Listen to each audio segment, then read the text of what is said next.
Capítulo 5. Bem-aventurados os aflitos. Justiça das aflições. Causas atuais das aflições. Causas anteriores das aflições. Esquecimento do passado. Motivos de resignação. O suicídio e a loucura. Instruções dos espíritos. Bem e mal sofrer. O mal e o remédio. A felicidade não é deste mundo. Perda das pessoas amadas. Mortes prematuras. Se fosse um homem de bem, teria morrido. Os tormentos voluntários. A verdadeira infelicidade. A melancolia. Provas voluntárias. O verdadeiro cilício. Deve-se pôr um fim às provas do próximo? É permitido abreviar a vida de um doente que sofre sem esperança de cura? Sacrifício da própria vida. Proveito do sofrimento em função dos outros. Bem-aventurados os que choram, pois serão consolados. Bem-aventurados os que têm fome e sede de justiça, pois serão saciados. Bem-aventurados os que sofrem perseguição por amor à justiça, porque é deles o reino dos céus. Mateus, capítulo 5, versículos 5, 6 e 10. Bem-aventurados vós que sois pobres, pois o reino dos céus é para vós.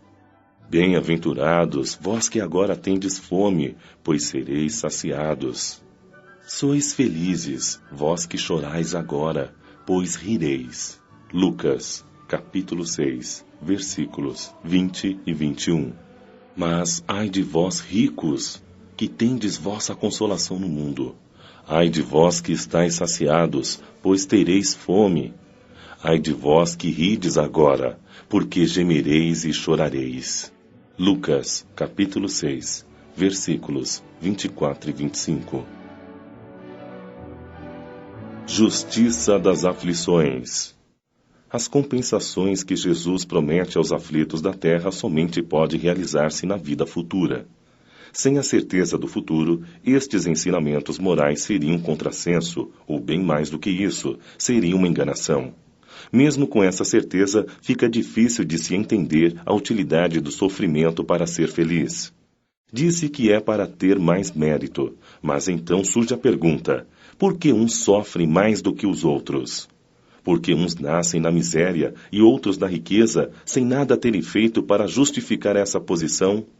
Por que para uns nada dá certo, enquanto para outros tudo parece sorrir?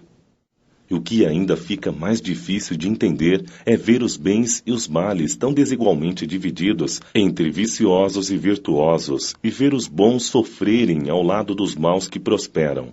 A fé no futuro pode consolar e proporcionar paciência, mas não explica estas desigualdades que parecem desmentir a justiça de Deus. Entretanto, desde que se admita a existência de Deus, só se pode concebê-lo em suas perfeições infinitas. Ele deve ser todo-poderoso, todo-justiça, todo-bondade, sem o que não seria Deus. Se Deus é soberanamente bom e justo, não pode agir por capricho nem com parcialidade. As contrariedades da vida têm, pois, uma causa, e uma vez que Deus é justo, essa causa deve ser justa. Eis do que cada um deve se convencer. Deus, pelos ensinamentos de Jesus, colocou os homens no caminho da compreensão dessa causa, e hoje considera-os suficientemente maduros para compreendê-la. Eis porque a revela inteiramente pelo Espiritismo, ou seja, pela voz dos Espíritos. Causas atuais das aflições. As contrariedades da vida são de duas espécies, ou pode-se dizer, de duas origens bem diferentes, as quais é muito importante distinguir. Umas têm sua causa na vida presente, outras não nesta vida. Ao buscar as origens dos males terrenos, percebe-se que muitos são a natural consequência do caráter e da conduta dos que os sofrem. Quantos homens caem por causa de sua própria culpa? Quantos são vítimas do seu desleixo, imprevidência, orgulho e ambição? Quantas pessoas arruinadas pela desordem, desânimo, má conduta ou por não limitarem seus desejos? Quantas uniões infelizes, frutos do interesse e da vaidade, e nas quais o coração não serviu para nada. Quantos desentendimentos e desastrosas disputas se evitariam com um pouco mais de calma e com menos melindres? Quantas doenças e enfermidades resultam da imprudência e excessos de toda ordem? Quantos pais são infelizes por causa dos filhos, por não combaterem neles desde pequeninos as manifestações de suas más tendências? Por indiferença e comodismo, deixaram desenvolver neles os germes do orgulho, do egoísmo e da tola vaidade, que ressecam o coração e depois, mais tarde, ao colherem o que semearam, espantam-se e afligem-se com a falta de respeito e a ingratidão deles. Que todos aqueles que são feridos no coração pelas contrariedades e decepções da vida interroguem friamente suas consciências. Que busquem primeiro a origem dos males que os afligem e sintam-se, na maioria das vezes, não podem dizer: se eu tivesse feito ou deixado de fazer tal coisa, não estaria nesta situação. A quem culpar então por todas essas aflições, senão a si mesmo? Deste modo, o homem é, na maior parte dos casos, o autor de seus próprios infortúnios, mas ao invés de reconhecer isso, acha mais conveniente e menos humilhante para sua vaidade acusar a sorte, a providência, o azar, sua má estrela, quando, na verdade, sua má estrela é a sua negligência. Os males dessa natureza formam seguramente a grande maioria das contrariedades da vida, e o homem os evitará quando trabalhar para o seu aperfeiçoamento moral e intelectual. A lei humana alcança certas faltas e as pune. Pode-se então dizer que o condenado sofre a consequência do que fez, mas a lei não alcança e não consegue atingir todas as faltas. Ela pune mais especialmente as que trazem prejuízo à sociedade, mas não atinge aqueles que cometeram faltas que prejudicaram a si mesmos. No entanto, Deus quer o progresso de todas as suas criaturas, e é por isso que nenhum desvio do caminho reto fica impune. Não há uma só falta, por menor que seja, uma única infração à sua lei que não tenha forçosas e inevitáveis consequências, mais ou menos lastimáveis, e disso conclui-se que tanto nas pequenas como nas grandes coisas, o homem sempre é punido pelo erro que cometeu. Os sofrimentos consequentes são para ele uma advertência de que agiu mal. Eles lhe dão experiência e fazem com que sinta a diferença entre o bem e o mal, e o alertam para a necessidade de se melhorar para evitar, no futuro, o que foi para ele uma fonte de desgostos. Sem isso, não teria nenhum motivo para se corrigir. Confiante na impunidade, retardaria seu adiantamento e, por conseguinte, sua felicidade futura. Algumas vezes a experiência vem um pouco tarde, quando a vida já está perturbada e foi desperdiçada as forças desgastadas e o mal não tem mais remédio. Então o homem se põe a dizer: se no início da vida eu soubesse o que sei hoje, quantas faltas teria evitado? Faria tudo de um outro modo, mas não há mais tempo. Tal como o trabalhador preguiçoso que diz: perdi o meu dia. Ele também diz: perdi minha vida. Mas da mesma forma que o sol se levanta no dia seguinte para o trabalhador e uma nova jornada começa, ele permite recuperar o tempo perdido após a noite do túmulo, também brilhará para o homem o sol de uma nova vida, no qual poderá tirar proveito da experiência do passado e de suas boas resoluções para o futuro. Causas anteriores das aflições. Se há males dos quais o homem é a principal causa nesta vida, há outros que, pelo menos na aparência, lhe são completamente estranhos e parecem atingi-lo como que por fatalidade.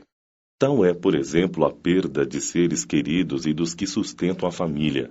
Tais são também os acidentes que nenhuma precaução pode impedir, os reveses da vida que tornam inúteis todas as medidas de prudência, as calamidades naturais e as enfermidades de nascença, sobretudo as que tiram a tantos infelizes os meios de ganhar a vida pelo trabalho, as deformidades, a idiotia, o cretinismo e etc.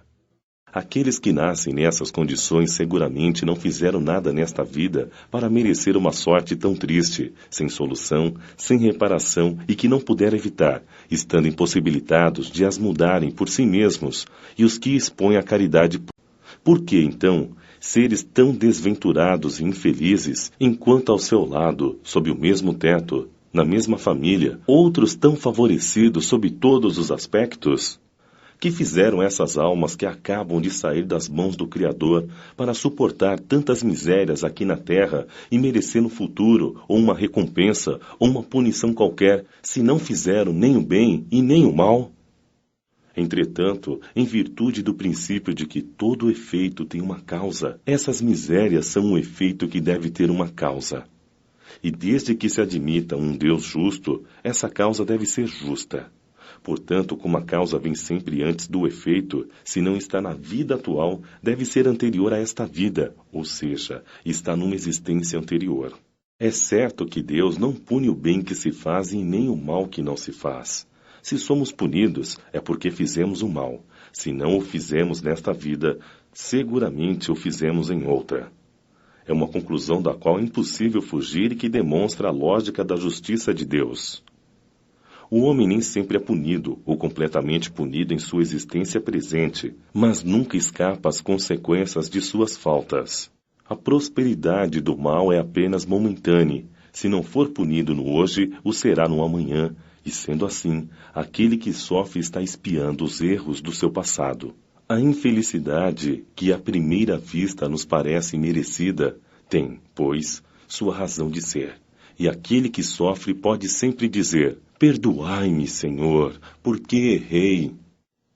Os sofrimentos com que nos defrontamos na vida presente, devido às causas anteriores, são, na maioria das vezes, como também o são os das faltas atuais, a consequência natural de erros cometidos, ou seja, por uma rigorosa justiça distributiva, o homem suporta o que fez os outros suportarem. Se foi duro e desumano, poderá, por sua vez, ser tratado duramente e com desumanidade. Se foi orgulhoso, poderá nascer em uma condição humilhante. Se foi avarento, egoísta, ou se fez mau uso de sua fortuna, poderá ser privado do necessário. Se foi um mau filho, poderá sofrer com seus próprios filhos, etc. Assim, pela pluralidade das existências e da distinção da Terra como mundo expiatório, se explicam os absurdos que a divisão da felicidade e da infelicidade apresenta entre os bons e os maus neste mundo. Esse absurdo existe somente na aparência, pois é considerado apenas do ponto de vista da vida presente. Mas, se nos elevarmos pelo pensamento, de modo a incluir uma série de existências, compreenderemos que cada um tem o que merece, sem prejuízo do que lhe está reservado no mundo dos espíritos, e que a justiça de Deus nunca falha. O homem não deve se esquecer nunca de que está no mundo inferior, ao qual está preso devido às suas imperfeições.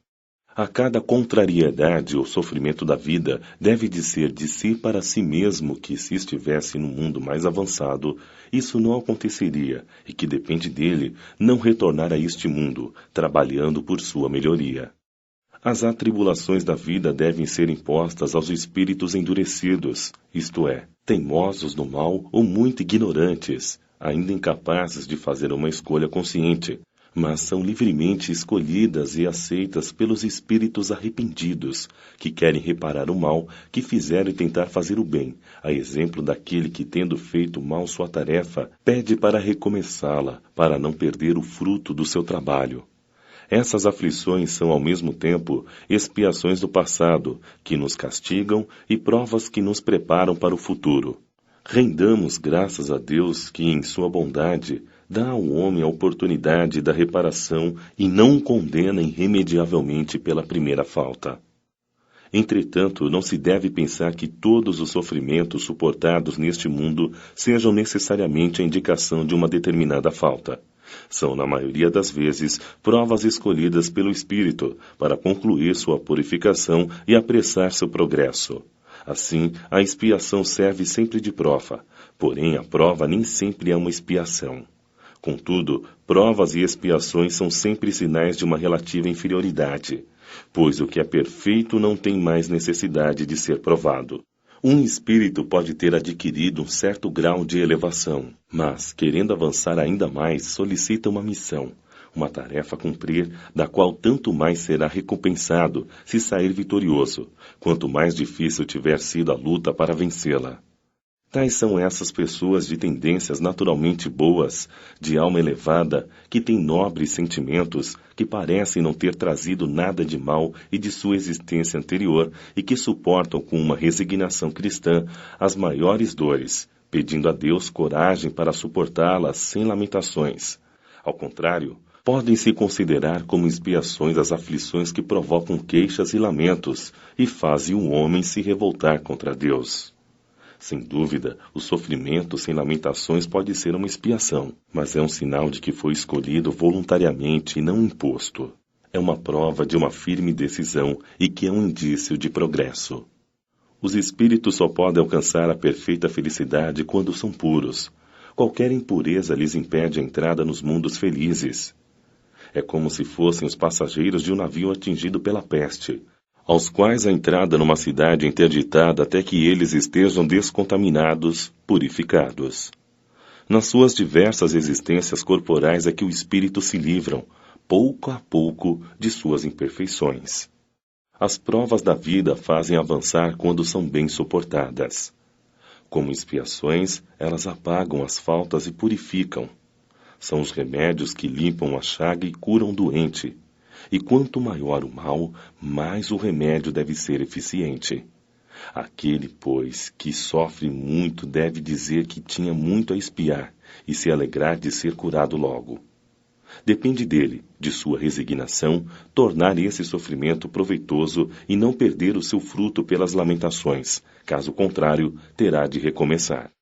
Esquecimento do passado. É sem razão que se aponta o fato de o espírito não se lembrar das suas vidas anteriores como um obstáculo para que ele possa tirar proveito das experiências que nelas viveu. Se Deus julgou conveniente lançar um véu sobre o passado, é porque isso deve ser útil. De fato, essa lembrança provocaria inconvenientes muito graves.